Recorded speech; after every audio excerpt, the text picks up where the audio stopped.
చిరంజీవి గారి సినిమా ఎలా చూడాలనుకున్నారో అలాగే ఉంది సినిమా. అంటే చాలా క్లియర్గా ఇందులో సందేశాలు ఇలాంటి ప్రోగ్రామ్ మేమేం పెట్టుకోలేదు. వాళ్ళు కోరిక మేరకు థియేటర్లోకి వచ్చి అలాగ సరదాగా ఎంజాయ్ చేసి, సో ఈ సంక్రాంతికి కూడా Anil Ravipudi. Hi hello welcome to Telugu cinema. నేను మీ యాంకర్ శరత్. సార్ నమస్తే సార్. నమస్తే అండి. చిరంజీవి గారి సినిమా ఇప్పుడు ప్రీమియర్స్ పడిపోయినాయి. ఎలా అనిపించింది సినిమా అండ్ ఆడియన్స్కి ఎలా అనిపించింది? చిరంజీవి గారి సినిమా ఎలా చూడాలనుకున్నారో అలాగే ఉంది సినిమా.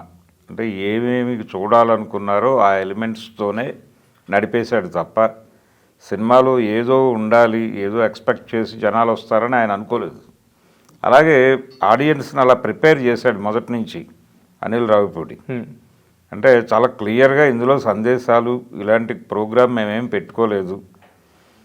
ఆ సందేశాలు ఈ హడావిడి ఆయన ఇంతకుముందు సినిమాల్లో నడిపేశాడు, అయిపోయింది. ఇప్పుడు ఎంటర్టైనింగ్ హీరోయిజం అనేది మాత్రమే మేము నడపాలనుకున్నాము. ఎలివేషన్స్, ఈ హడావిడి, వింటేజ్ హీరోల తాలూకా వ్యవహారం, ఆ హడావిడి అదంతా ఉంటుంది సినిమాలో అని చెప్పాడు. అదే ఉంది. అంటే ఏం చెప్పారో అదే ఎగ్జిక్యూట్ చేశారు. ఆ మేరకు నిజాయితీగానే ఉంది సినిమా. అంతకు మించి లేదు, అంతకు తగ్గి లేదు. అది జనాలను హుక్ చేసింది. అలాగే ఆర్టిస్టులు పెర్ఫార్మెన్స్లు, సెకండ్ హాఫ్లో ఒక హైప్ తీసుకురావడానికి చేసిన ప్రయత్నాలు, అంటే వెంకటేష్ను తీసుకురావడం కూడా చాలా కీలకంగానే నడిచింది. అంటే ఆయన ఉన్నటువంటి సన్నివేశాలన్నీ కూడా ఆడియన్స్ని ఒక మూడ్లో ఉంచటం కోసం చేసినవే.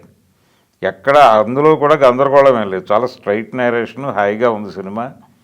ఇబ్బంది ఏం లేదు. పెద్దగా అంటే మెదడుకి ప్రోగ్రామింగ్ ఇవ్వటం అలాంటి గొడవ ఏం పెట్టుకోలేదు ఈయన. చాలా సరదాగా నడుపుకుంటూ వెళ్ళిపోయాడు. అంతకు మించి ఏది ఎక్స్పెక్ట్ చేయొద్దని చెప్పాడు. ఎక్స్పెక్ట్ చేసినా అందులో ఏమి ఉండదు. వెళ్ళిపోయి టికెట్ కొనుక్కొని లోపల కూర్చుంటే ఎంటర్టైన్ అయిపోయి బయటకు వచ్చేయటమే. అంతకు మించి ఏమీ లేదు సినిమాలో. ప్రత్యేకంగా చెప్పుకోవడానికి ఏం లేదు. టెక్నికల్గా మ్యూజిక్ డైరెక్టర్ గారు చాలా కష్టపడ్డాడు. చిరంజీవి రేంజ్ మ్యూజిక్ ఇచ్చాడు. అలాగే పాత పాటలు, అలాగే చిరంజీవి గారి సినిమాల్లో పాత రెఫరెన్సులు చాలా ఉన్నాయి సినిమాలో. అంటే పేర్లు వాడారు. చంటబ్బాయిలో జ్వాల అంటాడు సుహాసిని.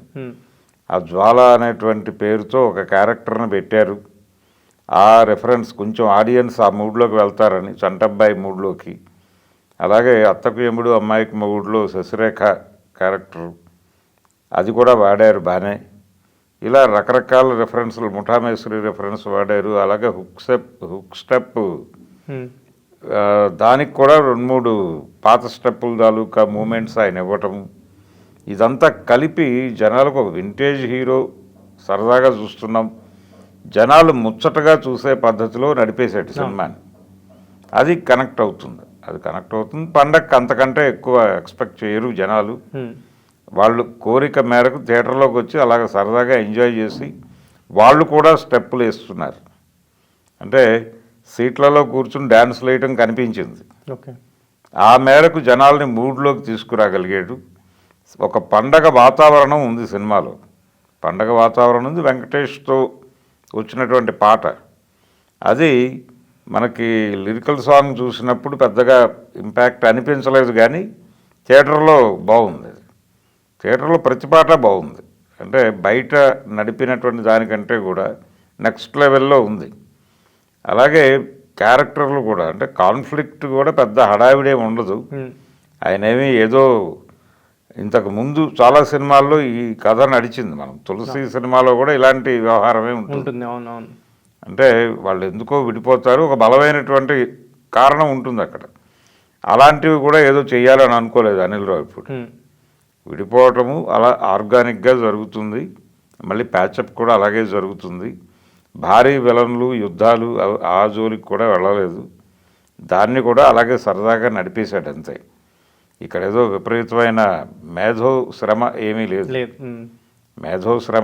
లేదు. జనాలకు కూడా ఆ పని పెట్టలేదు. థియేటర్లో కూర్చుని కాసేపు ఎంటర్టైన్ చేయించి పంపించేద్దాం, 4 జోకులు అనుకున్నాడు. ఆ మేరకు కృషి జరిగింది. ఆ మేరకే ఎగ్జిక్యూట్ చేశారు. ఆ పరిధిలో ఉంటుంది సినిమా. కాబట్టి సరదాగా చూసి వచ్చేయటం బెటర్. మంచి సినిమానే సరదాగా. అంటే అంటే ఎప్పుడు పండగ మూడ్కి అదే సంక్రాంతిని ఎప్పుడు పట్టుకుంటారు కదా ఎక్కువ అనిల్ రావిపూడి, మరి అది అచీవ్మెంట్ అయిపోయినట్టేనా? అయిపోయింది, పట్టేసుకున్నాడు ఈసారి సక్సెస్ఫుల్గా. ఈ సంక్రాంతికి కూడా ఒక హిట్ కొట్టేశాడు ఆయన. ఓకే. ఏ రేంజ్ హిట్ అవుతుంది అనేది చూడాలి. అంటే అమెరికాలో వీళ్ళు ఏదో రికార్డు కొట్టేశారు అని ఆల్రెడీ ఒక పోస్టర్ వచ్చింది. వచ్చింది, అవును అవును. ఇక్కడ కూడా ప్రీమియర్స్కి పర్మిషన్ రావటము, అలాగే ప్రీమియర్స్ థియేటర్లు వాళ్ళు స్పెండ్ చేసినటువంటి స్క్రీన్స్ ఇవన్నీ కూడా బాగానే ఫుల్ అయినాయి. ఆడియన్స్ మూవ్ అయ్యారు, థియేటర్స్కి మూవ్ అయ్యారు, సెలబ్రేటివ్గానే ఉన్నారు. సరదాగా బయటకు వచ్చి సినిమా బాగుంది అనేటువంటి ఒక సంతృప్తిని, అంటే పర్లేదు అంటే చాలు, అదే అంత ఎక్కడా కూడా అసంతృప్తి లేదు. అసంతృప్తి లేకుండా చూసుకోవడమే సక్సెస్, అంతకు మించి ఏమీ లేదు. సో ఏదైతే మెగాస్టార్ అభిమానులు కోరుకుంటున్నారో అదైతే ఉంటుంది అంతే. అంతకు మించి సినిమాలో ఏదో ఉంటుంది అనుకుని వెళ్ళక్కర్లేదు. అది ఏదో ఉంటుంది అనేటువంటి ఒక భావన కల్పించే ప్రయత్నం కూడా అతను ఎప్పుడూ చేయలే. ఈ సినిమా నడిచినంతకాలం ఓపెనింగ్ డే నుంచి అటువంటిది ఏది ఊహించకండి, ఆశించకండి అని చెప్తూనే వచ్చాడు. సో ఆయన ఏది చెప్పాడో అదే ఎగ్జిక్యూట్ చేశాడు. ఆ నిజాయితీ బాగుంది. ఓకే. అంటే చిరంజీవిని నేను ఒక అభిమానిగానే చూపించదలుచుకున్నాను అన్నాడు, అదే చూపించాడు. గతంలో కూడా అంటే మనకి ఇంతకుముందు ఆయన ప్రీవియస్ హిట్ వాల్తేరు వీరయ్య, అది కూడా ఎంటర్టైనింగ్ హీరోయిజం మీద నడిపిన సినిమానే. దానిలో కూడా ఒక రవితేజ ఉన్నాడు, అలాగే ఇక్కడ వెంకటేష్ ఉన్నాడు, అంతే. అది సేమ్. చాలా సినిమాల రిఫరెన్స్లు ఉన్నాయి దీనిలో.